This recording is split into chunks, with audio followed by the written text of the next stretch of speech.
Creed en sus profetas.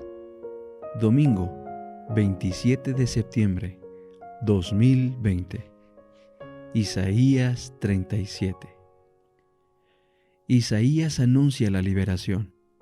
Aconteció que cuando el rey Ezequías lo oyó, rasgó sus vestiduras y cubierto de cilicio entró en la casa del Señor. Luego envió cubiertos de cilicio a Eliaquim, el administrador del palacio, a Sebna, el escriba, y a los ancianos de los sacerdotes a donde estaba el profeta Isaías, hijo de Amos. Y le dijeron: Así ha dicho Ezequías: este día es día de angustia, de reprensión y de vergüenza, porque los hijos están a punto de nacer, pero no hay fuerzas para dar a luz. Quizás el Señor tu Dios habrá escuchado las palabras del Rabsaces, al cual ha enviado su Señor, el rey de Asiria, para afrentar al Dios vivo, y le reprenderá a causa de las palabras que el Señor tu Dios ha escuchado. Eleva pues una oración por el remanente que aún queda. Fueron pues a Isaías los servidores del rey Ezequías, e Isaías les dijo: Así dirán a su Señor, así ha dicho el Señor: no temas por las palabras que has oído, con las que me han injuriado los criados del rey de Asiria. He aquí, yo pondré en él un espíritu, y oirá un rumor y se volverá a su tierra, y haré que en su tierra caiga espada. Ezequías y las cartas de Sennacherib. Cuando el Rabsaces oyó que el rey de Asiria había partido de Laquis, regresó y halló al rey combatiendo contra Libna. Luego el rey oyó hablar acerca de Tir-Aca, rey de Etiopía. He aquí que él ha salido para combatir contra ti. Cuando lo oyó, envió mensajeros a Ezequías diciendo: Así dirán a Ezequías, rey de Judá: no te engañe tu Dios, en quien tú confías, al decirte que Jerusalén no será entregada en mano del rey de Asiria. He aquí tú has oído lo que los reyes de Asiria han hecho a todos los países, destruyéndolos por completo. ¿Y serás librado tú?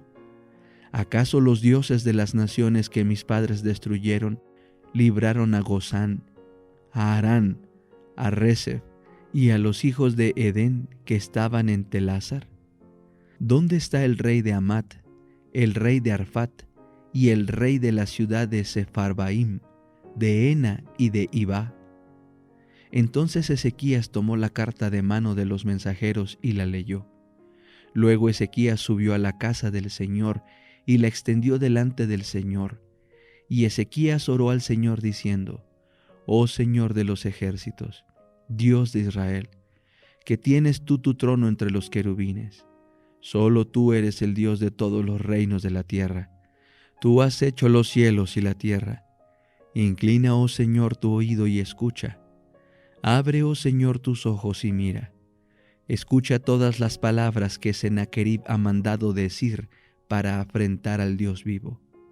Es verdad, oh Señor, que los reyes de Asiria han destruido todos los países y sus tierras, y que han entregado al fuego sus dioses, y los destruyeron, porque estos no eran dioses, sino obra de manos de hombre, de madera y de piedra. Ahora pues, oh Señor, Dios nuestro, sálvanos de su mano, para que todos los reinos de la tierra conozcan que solo tú, oh Señor, eres Dios. Juicio divino contra Sennacherib. Entonces Isaías, hijo de Amos, mandó a decir a Ezequías: Así ha dicho el Señor Dios de Israel, con respecto a lo que me has pedido en oración acerca de Sennacherib, rey de Asiria. Esta es la palabra que el Señor ha hablado acerca de él. La Virgen hija de Sión te menosprecia, hace burla de ti, mueve su cabeza a tus espaldas, la hija de Jerusalén. ¿A quién has afrentado e injuriado?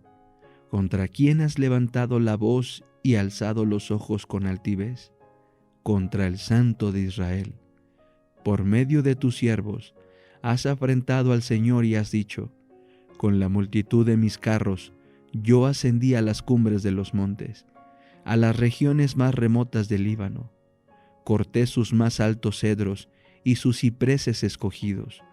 Llegué hasta su cumbre, al bosque más exuberante. Yo cavé y bebí aguas extranjeras, y con las plantas de mis pies hice secar todas las corrientes de Egipto. ¿Acaso no lo has oído? Hace mucho tiempo que lo determiné. Desde los días de la antigüedad lo dispuse. Y ahora he hecho que suceda para hacer de las ciudades fortificadas montones de ruinas. Y sus habitantes, sin poder hacer nada, son aterrorizados y avergonzados. Son como la planta del campo o el verdor del pasto, como la hierba de los terrados que es quemada antes de madurar. Yo conozco tu sentarte, tu salir y tu entrar, y también tu furor contra mí, porque te has enfurecido contra mí, y tu arrogancia ha subido a mis oídos. Pondré mi gancho en tu nariz y mi freno en tus labios, y te haré regresar por el camino por donde has venido. Y esto te servirá de señal, oh Ezequías. Este año comerán de lo que brota de por sí, y el segundo año de lo que crezca de aquello. Pero en el tercer año, siembren y cieguen, planten viñas y coman de su fruto. Y los sobrevivientes de la casa de Judá, los que habrán quedado, volverán a echar raíces por debajo y a dar fruto por arriba, porque de Jerusalén saldrá un remanente, y del monte de Sión los sobrevivientes. El celo del Señor de los ejércitos hará esto. Por tanto, así ha dicho el Señor acerca del rey de Asiria: no entrará en esta ciudad, no tirará en ella ni una sola flecha, no vendrá frente a ella con escudo, ni construirá contra ella terraplén. Por el camino por donde vino, por él se volverá, y no entrará en esta ciudad, dice el Señor, pues defenderé esta ciudad para salvarla, por amor a mí mismo y por amor a mi siervo David. Entonces salió el ángel del Señor, e hirió a 185,000 en el campamento de los asirios. Se levantaron por la mañana, y he aquí que todos ellos eran cadáveres. Entonces Sennacherib, rey de Asiria, partió y regresó, y permaneció en Nínive. Pero sucedió que mientras adoraban el templo de Nisroch, su dios, sus hijos Adramalec y Sarecer lo mataron a espada, y huyeron a la tierra de Ararat, y su hijo Esarhadón reinó en su lugar. El ministerio de curación. Capítulo 5. La curación del alma.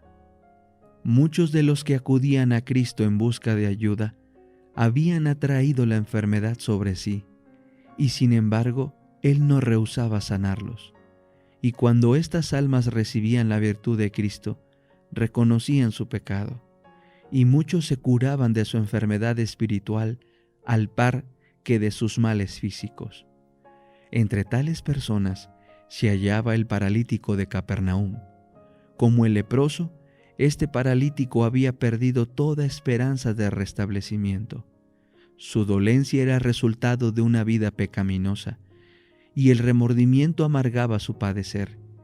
En vano había acudido a los fariseos y a los médicos en busca de alivio. Le habían declarado incurable, y condenándole por pecador, había afirmado que moriría bajo la ira de Dios. El paralítico había caído en la desesperación, pero después oyó hablar de las obras de Jesús. Otros tan pecadores y desamparados como él habían sido curados, y él se sintió alentado a creer que también podría ser curado si conseguía que le llevaran al Salvador. Decayó su esperanza al recordar la causa de su enfermedad, y sin embargo no podía renunciar a la posibilidad de sanar. Obtener alivio de su carga de pecado era su gran deseo. Anhelaba ver a Jesús y recibir de Él la seguridad del perdón y la paz con el cielo. Después estaría contento de vivir o morir, según la voluntad de Dios. No había tiempo que perder, pues ya su carne demacrada presentaba síntomas de muerte. Conjuró a sus amigos a que lo llevasen en su cama a Jesús, cosa que ellos se dispusieron a hacer de buen grado. Pero era tanta la muchedumbre que se había juntado dentro y fuera de la casa en la cual se hallaba el Salvador, que era imposible para el enfermo y sus amigos llegar hasta él, o ponerse siquiera al alcance de su voz. Jesús estaba enseñando en la casa de Pedro. Según su costumbre, los discípulos estaban junto a él, y los fariseos y doctores de la ley estaban sentados, los cuales habían venido de todas las aldeas de Galilea y de Judea y de Jerusalén. Lucas 5:17. Muchos habían venido como espías, buscando motivos para acusar a Jesús. Más allá se apiñaba la promiscua multitud de los interesados, los curiosos, los respetuosos y los incrédulos. Estaban representadas varias nacionalidades y todas las clases de la sociedad, y la virtud del Señor estaba allí para sanarlos. Versículo 17. El espíritu de vida se cernía sobre la asamblea, pero ni los fariseos ni los doctores discernían su presencia. No sentían necesidad alguna, y la curación no era para ellos. A los hambrientos hinchió de bienes, y a los ricos envió vacíos. Lucas 1:53. Una y otra vez los que llevaban al paralítico procuraron abrirse paso por entre la muchedumbre, pero en vano. El enfermo miraba en torno suyo con angustia indecible. ¿Cómo podía abandonar toda esperanza cuando el tan anhelado auxilio estaba ya tan cerca? Por indicación suya, sus amigos lo subieron al tejado de la casa, y haciendo un boquete en él, le bajaron hasta los pies de Jesús. El discurso quedó interrumpido. El Salvador miró el rostro entristecido del enfermo y vio sus ojos implorantes fijos en él. Bien conocía el deseo de aquella alma agobiada. Era Cristo el que había llevado la convicción a la conciencia del enfermo, cuando estaba aún en casa. Cuando se arrepintió de sus pecados y creyó en el poder de Jesús para sanarle, la misericordia del Salvador bendijo su corazón. Jesús había visto el primer rayo de fe convertirse en la convicción de que Él era el único auxiliador del pecador, y había visto crecer esa convicción con cada esfuerzo del paralítico por llegar a su presencia. Cristo era quien había traído a sí mismo al que sufría, y ahora, con palabras que eran como música para los oídos a los cuales eran destinadas, el Salvador dijo: «Confía, hijo, tus pecados te son perdonados». Mateo 9:2.